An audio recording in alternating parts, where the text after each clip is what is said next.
आजकल यूपीएससी में जो निबंध पूछे जा रहे हैं उसमें ज़्यादातर निबंध ऐसे हैं जो कि फिलॉसफी के बेस के हैं, दर्शन शास्त्र के बेस के हैं।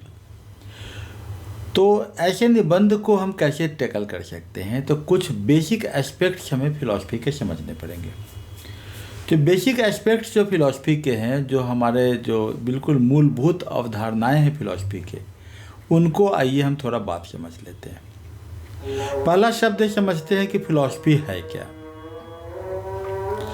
फिल माने होता है प्यार, सोफिया माने नॉलेज, विजडम। जो विजडम को प्यार करो फिलॉसफी कहते हैं। अभी देखिए आपके पीछे से एक अजान की आवाज़ आ रही है, और इस अजान में जो शब्द हैं उन शब्द को अगर आप जोड़ते हैं अपने जीवन के साथ और उससे अगर जो बुद्धि का आत्मसात करते हैं तो समझिए कि आप एक फिलॉसफर की तरह जीवन को सोच रहे हैं। फिलॉसफी जीवन जीने की कला है। संभवतः इस अजान में बात एक कर रहा है कि वो मेरे मजहब के मानने वालों, तुम आओ, अल्लाह की इबादत का समय आ गया है। आप अपना आलस को त्यागो और आके हम लोग जाने उस अल्लाह को जो सबसे महान है, और इस अल्लाह के अलावा और कोई नहीं है, इससे बड़ा कोई नहीं है। तो इनको हम आए जाने और इनकी हम इबादत करें। आप समझ लीजिए कि ये जो धर्म की जो परिकल्पना है ये शायद दर्शन से ही शुरू हुआ होगा। यही कारण है कि भारतीय दर्शन जो है वो बात करता है, धर्म के साथ जोड़ लेता है एक मोक्ष का। मोक्ष क्या है? एक इटर्नल हैप्पीनेस, हमेशा के एक लिए खुशी के एहसास का एक साधन होता है। ऐसी सुख, ऐसा परम सुख जो कभी ख़त्म ना हो, यह मोक्ष की अवस्था मानी जाती है। और हमारे भारतीय दर्शन में परम सुख के अनुभूति के लिए ही धर्म की व्याख्या कर दी गई, जिसको कि वेद ने अपने तरीके से देखा, जिसको हम हेटेरोडॉक्स थिंकिंग कहते हैं, जिसको हम ऑर्थोडॉक्स थिंकिंग कहते हैं, पारंपरिक विचार कहते हैं। और बुद्धा ने, जैन ने हेटेरोडॉक्स थिंकिंग के आधार पर देखा।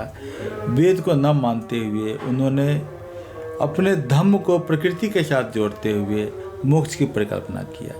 ये है हमारा ओरिएंटल फिलॉसफी।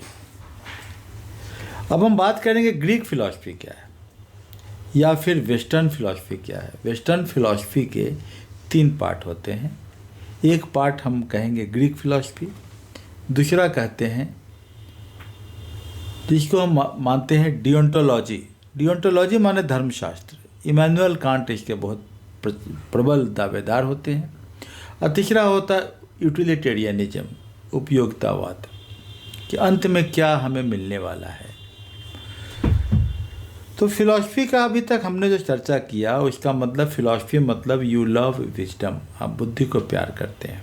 इसके 2 मुख्य पार्ट हो गए। एक हो गया भारतीय दर्शन, ओरिएंटल फिलॉसफी, जिसमें मोक्ष की परिकल्पना है, जीवन के बाद परम सुख की अनुभूति की परिकल्पना की गई है। और दूसरा हो गया आपका वेस्टर्न फिलॉसफी। वेस्टर्न फिलॉसफी में 3 पार्ट हो जाते हैं, ग्रीक, डियोंटोलॉजी और यूटिलिटेरियनिज्म।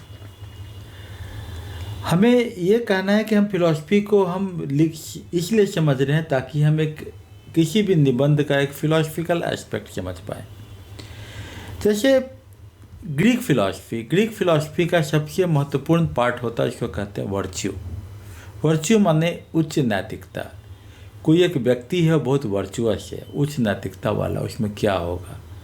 उसमें न्याय की परिकल्पना होगी, उसमें वीरता का आभास होगा, वो सत्यभाषी होगा। व्यक्ति के गुण की बात हम करते हैं। तो वेस्टर्न फिलॉसफी में 3 पार्ट होते हैं। पहला एक एजेंट है, मतलब व्यक्ति है। दूसरा है एक्शन, कर्मण्येवाधिकारस्ते, कर्म करना है। धर्मशास्त्र में लिखा है, क्योंकि गॉड ने कहा है इसलिए हम ये काम करेंगे, ये होता है डियोंटोलॉजी। और तीसरा होता है कि हमें काम क्यों करेंगे, क्योंकि हमें फल मिलने वाला है, इसको कहते हैं यूटिलिटेरियनिज्म, उपयोगितावाद। तो चलिए एक छोटा सा हमने फिलॉसफी का डोमेन को समझने की कोशिश किया है, और ये हमारे लिए आगे का एक आधार बनेगा ताकि हम किसी निबंध के पेपर को समझ पाएंगे।